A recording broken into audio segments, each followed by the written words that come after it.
Greetings, YouTubians, and welcome back to Wayne Sharp World, where today we are going to be taking a look at a new budget knife from a company that has not been on the channel in quite a little while. But before we get into this, I want to give you guys a heads up, a little spoiler alert for tomorrow's list, because first of all, I know there's been a lot of budget knives on the channel lately. I love budget knives. Anything under $100, I know it's going to go well with everybody.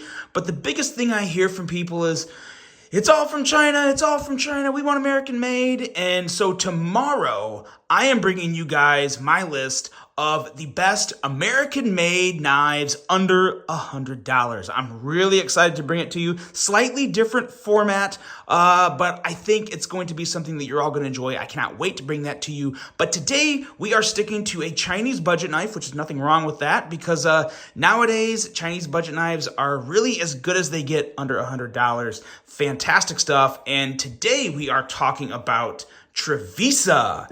And what we are looking at here is none other than the Trevisa Delphinus. Now, before I go any further into this review, I'd like to thank you guys for tuning in today. If you like what you see, please do me a huge favor. Hit that subscribe button, follow along, and I will continue to bring you the content. Now, let's take a look at some overall specs on this knife right here. We have an overall length coming in at 7.87 inches, a blade length of 3.03 inches, and a blade thickness at a slightly thicker than average 130 thousandths. Blade material on this guy, 14C 28N. Always love to see it on a knife under $100. This one happens to be under $50. Barely. We have what I'm going to call a reverse tanto. I think that's got to be a reverse tanto. Maybe a very slender reverse tanto, but a reverse tanto nonetheless. We have a flat grind with a handle length coming in at 4.53 inches and a handle thickness at a slightly thicker than average, 570 thousandths. We have G10 for the handle material, a liner lock, a user of a right or left hand tip up carry, weight coming in at 4.17 ounces, and a price, $49. Yeah, $49.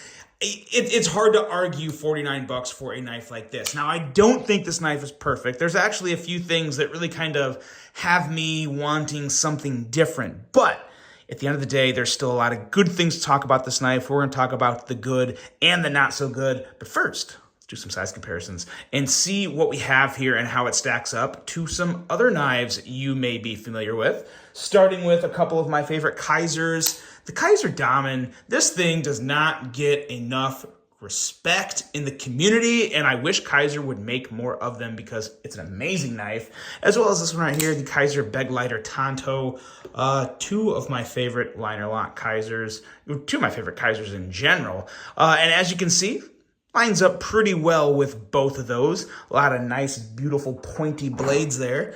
And then we also have a couple outside of Kaiser to take a look at. Here we have the Vosted Valkyrie that we will put on the table, as well as one from Civivi. This is the amazing Sakoke.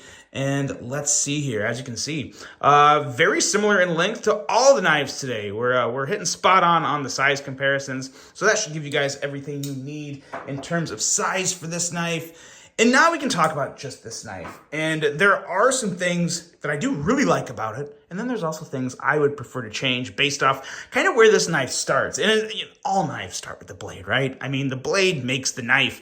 And this is just like a very stretched out, pointy reverse tanto, which I actually like the blade shape. I think the blade shape is pretty cool. And I like all the other aspects of this blade too. The swedge looks great. The choil is in just the right spot. It's big enough. It's everything I need in a choil. The thumb studs are in a very good location, very easy to operate the knife, and a front flipper tab that, while it may stick out a little more than other front flipper tabs, it works very good. More about that when we get to the action. But yeah, a very nice blade. You got some jimping back there that works pretty well. You actually get a good amount of grip and tackiness from that jimping, so I like that a whole lot. And again, 14C 28N. You just can't beat it. Oh, and did I mention the edge on this thing? It's a stinking razor, 13 thousandths behind the edge. So yeah, nice, thin, slicey blade, a good-looking blade. I like pretty much everything about this blade. My issue is when we get to the handle. And it's not that it's a bad handle. From an ergonomic standpoint, it actually feels pretty darn good. The stone carving on the outside here, this stone, that's what most people refer to it as, is the stone carving effect or mod or whatever. This isn't a mod because how the knife came, but the stone carving texture. Some people love it, some people hate it. I'm not a big fan of it. I don't think it really looks that great, but especially when you pair it the way they did. They have really smooth G10 on the inside here, and it also dips down. If you can see, it dips down into the middle of the handle. Now, part of that kind of feels good. So when you go to wrap your fingers around it, your fingers are obviously wrapping around the stone texturing into the dip in the handle. And I will say, ergonomically, it works. It does work ergonomically, so I can't bash it too much. I just don't really like the combo here. I think this knife gives some good, more like kind of classy or like casual gentlemanly carry vibes. I don't know, it's just me, but I think it would look a lot better if it just had a contour G10 handle without the stone carving on the side. But again, that's very personal preference there. Let me know, what do you guys think of the stone carving? I know some of you are going to be like, oh, it's awesome, and then others are going to be like, I'm with you, not for me. But let me know in the comments. And the only other thing that I noticed with this knife, and this is when I can tell that I've handled a crap load of knives, is this one feels a little handle heavy. Now, I can get past that.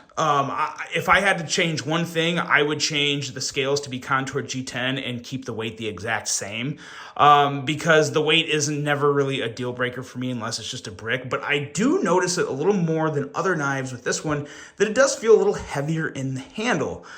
So again, not the end of the world, but some people are very picky with weights and how a knife feels in hand in terms of from a weight and balancing standpoint. For me personally, when it comes to balance, you got to be talking about a pretty big knife. I mean, this is only 7.87 inches long. We got to be talking like a 9 to 9.5 inch knife for me to, or 10 inches for me to really start to complain about the balance of a knife. But yeah, this one is still pretty good, but I did notice that weight. When it comes to the action, this is where this thing gets really good. I really enjoy the action on this, and it's something that I've enjoyed on pretty much, I think, every Trevisa I've handled. The action and smoothness on Trevisa's knives are really right up there with a lot of them. I mean, I'm not going to say they're better than any of the big four, and by the big four, I mean Kaiser, Civivi, CJRB, and Vosti. Those are the big four in the budget realm. It's hard to beat those four, and this one doesn't beat those four. But I tell you what, it holds its own. It really does. Very, very smooth, regardless of how you're deploying this blade. Reach around approved, and the middle finger flick is very nice. And I think you already saw me do it, but yeah, the thumb flick is pretty effortless. And another thing you can do, one thing I do like about this handle and how it works with the front flipper tab is I can do it very easily if I'm not behind a camera, but that right there, I think I called it a comb over before.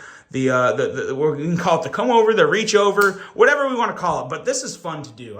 It's kind of like the fancier term of deploying a blade, or the fancier way of deploying a blade.